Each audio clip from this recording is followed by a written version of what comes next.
Wytlabs, an e-commerce marketing agency. Today's guest is Evan. Evan, feel free to introduce yourself and let our viewers know about yourself and your background. Yeah, what's going on? So I am born and raised Phoenix, Arizona, and I've lived here my whole life. About 7 years ago, I started just a regular carpet and tile cleaning company because I was working previously for a national carpet and tile cleaning company, and I thought I could do something pretty disruptive when it comes to like the branding and the overall delivery of a cleaning service to an individual's home. And that started about 7 years ago, and it's been quite the journey. But I got 4 kids, and I am daily getting my butt kicked in this journey and learning a lot of lessons, and it's been fun, man. Awesome. Well, tell me more about the brand you have or in the process of Yeah, having. yeah. So I just feel like I was consuming so much information about differentiators for companies to start, and I think the most common thing that I had looked into and found that, okay, to differentiate yourself, I felt like it almost all came down to brand. And a lot of these carpet and tile cleaning companies, like I don't know if you've ever had carpet and tile cleaning yourself, but Mhm. these guys look scary sometimes. They show up in a white van. Yep. It's a unregulated industry, meaning anyone can start it. You don't need licensing. And what is really uncomfortable sometimes is these guys just kind of come in, jack up the prices. It's definitely known as a bait and switch industry. And so I put all my emphasis into making carpet cleaning look sexy. And so if you look us up on like Instagram or any type of social media of coconut cleaning, um, we've done a phenomenal job with our brand and setting us apart from anyone else. And I think just the effort into our aesthetics and the equipment that we invest in and how much money we put into our presence has definitely been a differentiator. And what's now cool is that we're national, and Awesome. we had 5 locations go out, and 4 of the 5 locations did over $600,000 in their first year being Nice. out. That's great. So yeah, the brand again, coconut cleaning, was our effort in saying we want to look different, we want to be different, and we want the entire cleaning experience to feel different as well. That's amazing. Who's your ideal target audience? So ideal target audience is anyone with a floor. So that's what's cool is that I could go knock my history as far as working prior has been in door knocking, and I did pest control. And what sucks about that sometimes is that people can have their own opinions on, whether they need pest control or not, whether they do it themselves, whether they already have somebody that comes out and do it for them. But when it comes to cleaning, there hasn't been a person that I have been able to go knock on their door and talk to them that could rationalize that they don't need, carpet or tile or area rug or couch cleaning. And so 7 years of data shows that um, who primarily uses our services are families. So people with kids, and we call them little mess makers. We have these little mess maker t-shirts that we give out to the little kids. But Great. yeah, I My would daughter say, needs one. yeah, yeah. See, it's these little kids, man. They make messes, and that's who the data shows uses us the most. But we service anyone from people that are single, 75 years old, all the way down to college dorms. Awesome. And you're in Austin, Dallas, Vegas, Phoenix, and Salt Lake City, correct? Correct. Yes. Awesome. What's your Yes. where's the future growth? Where are you headed next? What's cool is that we sold so how our franchising process works is people put money down to reserve a territory. And so we currently have Miami reserved. We have Denver reserved. We have Midland, Texas reserved. And what we're seeing as far as interest goes is New York and the Carolinas, Florida, and Tennessee. So I think people are showing a lot of interest in those areas, and they're avoiding California for some reason, but maybe it's the 50% tax. It's got to be. Um, yeah, but a lot of East Coast interest, and really just it's just spotty throughout the nation as far as people applying to own a franchise. So it's been pretty cool. That's awesome.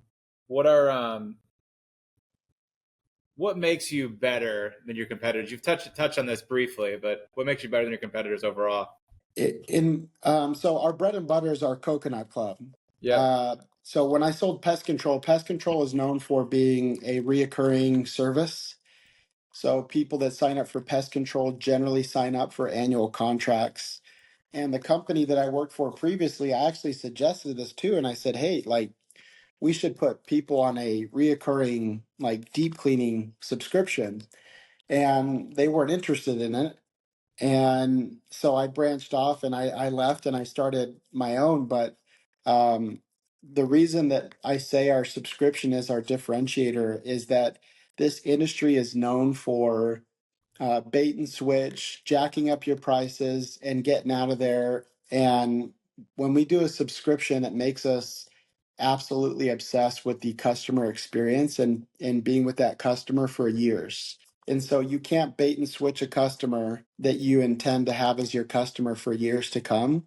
And so our subscription allows people to sign up with us and get 50% off all their services, and we help them see how important deep cleaning is for their upholstery, so their couches, their area rugs, their tile, their wood floors, their carpet, you name it, and their air ducts. So our air duct, our subscription makes us attached to the customer, so we're immediately able to resolve the first two of the this industry's top three biggest frustrations that customers have, which is it's bait and switch, and customers don't really feel safe with the people that come to their home. So Mark Cuban said, "Never start a business to start a business. Find the top problems in an industry and solve those problems." And so we immediately resolved the top two of the three problems just by saying that here at Coconut, we want you on our subscription. And that makes us tied to you to make sure that your experience with us is the best experience so that you keep having us out every quarter. And that's worked out phenomenal for us. Awesome. It's amazing. So being an entrepreneur, I'm sure you've had a few of these. What are some of the bigger challenges that you faced in the past few years, and how were you able to overcome them? You know what? I'll say, just because it's been a hot topic, but leadership is hard. I don't think Yeah. enough people talk about it. But I have 60, a little north of 60 people that work for me, and we have those franchises out. And I was just talking to a group of leaders that I have here, and I think one of the most difficult ongoing issues has been my capabilities in taking the company where it needs to go. And every day I get reminded of one, the things I do well, but also the things that I'm not doing well, because I see that this company is a vacuum chamber of me. And so, literally, the efforts that I put in on a consistent basis will reflect in 3 to 6 months. And so, if I get lazy in any area, if I don't show, great employee appreciation, my managers don't show appreciation to their people under them, and then I start seeing, people leaving. And so, I would say, to answer that, the most common frustration that I'm having is my own shortcomings as a leader, because people look to me for where the company is going. And then I would say another thing that has just really kicked my butt is all the things that I don't know as it pertains to growth and scaling.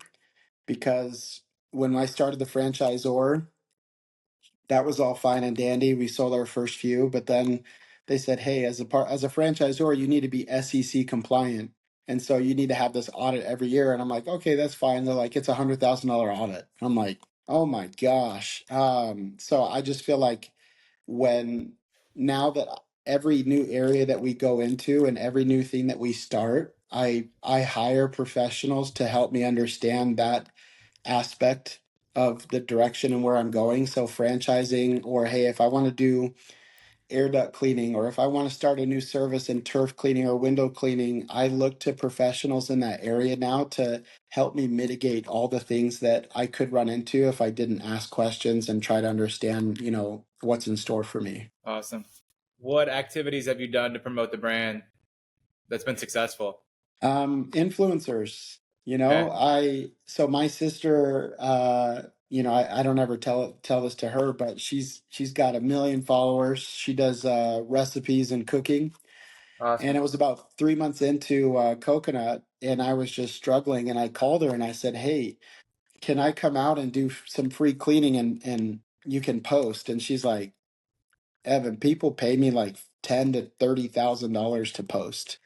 You coming out and cleaning isn't enough." I'm like, "Well, I'll come out and clean twice, like whatever I got to do." Yeah. But so actually, we ended up working out a little deal where I went out there and did some cleaning. She took a few pictures.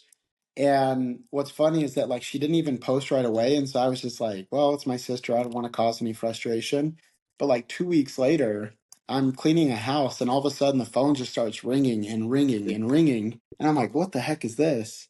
And all these people are saying, "Oh, I just saw you on Little Luna. I just saw you on Little Luna." I'm like, okay, cool. That works. And so we actually created an entire department that works with influencers.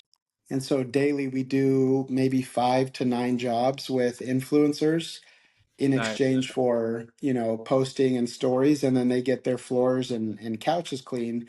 But I would echo too, like when people say like, why do you share this stuff, especially for people in this industry, is that you have to have a good brand for big influencers to feel comfortable posting. And so the reason that I don't care about some of these guys out there who are like, "Oh, I'm going to go reach out to a few influencers," is like, you don't have a website. Like your presence alone, like, and it's not a dig on them. It's just saying that like I've invested millions of dollars into our brand, in Hmm. marketing, in exposure, in uniforms, in our website, everything to make, big influencers with millions of followers comfortable with saying, "Hey, this is a partner of mine at Coconut Cleaning. They come out and clean my couches. I would trust them to come out and take care of my audience." 100%. I love the brand, by the way. I was looking at socials. Everything looks great, man. Really Thank you. I does. appreciate that. No, it definitely looks. You've done an amazing job. Thank What you. what what advice can you give an entrepreneur that's looking to start? You could say even say a franchise Yeah. today. Work your butt off. Yeah. The longer you can delay gratifying your own individual needs for income or status, the better you're gonna be. Like, um, I I was making, hundreds of thousands of dollars doing sales prior to starting this company. And I went down to just pay myself $40,000 for 5 years. Like, and like no gimmicks too. Like I wasn't having the company secretly pay for certain, like I paid myself with 4 kids, $44,000 for 5 years. And so my advice to anyone starting is, one, do it for the right reasons, and two, delay gratification as long as you can, put as much money as you can back into the business and grow it, and make an organization where other people's goals and dreams can be possible, and you'll find that you'll have people that will do anything for you. And ultimately, it wasn't until year 6, so just last year, that I started getting, what I want as far as income and, and the little nicer things. But I just feel like these guys that I talk to start a business and they're just like, maybe it works in the first 6 months. That's Hmm. great. But like they're taking 10K a month in income, Yeah. and they're not choosing to grow it or put it back into the business or make partnerships and make better deals. And they're not growing outward. They're just growing up, and then they get up and then they don't have any money to sustain them for that territory, and they crumble. So delay gratification as long as possible, and put all your money back into the business, and make something for, that will last a long time. Awesome. Amazing advice. Anything I haven't asked you that you want our listeners to know? Maybe about Um coconuts. Anything I haven't asked you? No, I just look out for coconut. If you know, we're it's carpet and tile cleaning, right? It's like Yeah, it's something that no one thinks about, but it's my mission to make this thing um not only national, but just where it is a name brand in this industry, that when people think of having cleaning, they think of coconut. And then just if you yeah, like I really look forward to what we're doing over the next few years, and making it possible for a lot of people to reach their goals. And I just want everyone, to start looking at their organizations, whether it's in e-commerce or wherever it might be. The coolest thing that I can say in our industry is that out of the 60 people I have, over 30 make over make six figures. right. And that hasn't been easy on me. It has meant that some of my salesmen show up in nicer cars than me. Some of them salesmen buy a house before me.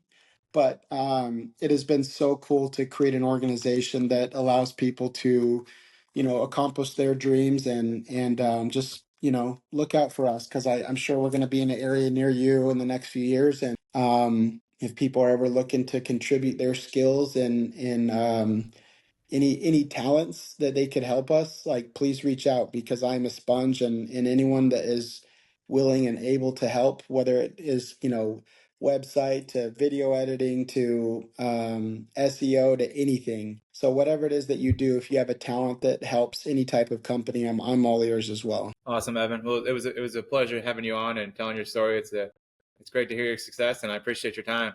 Thank you so much. I appreciate it. Thank you.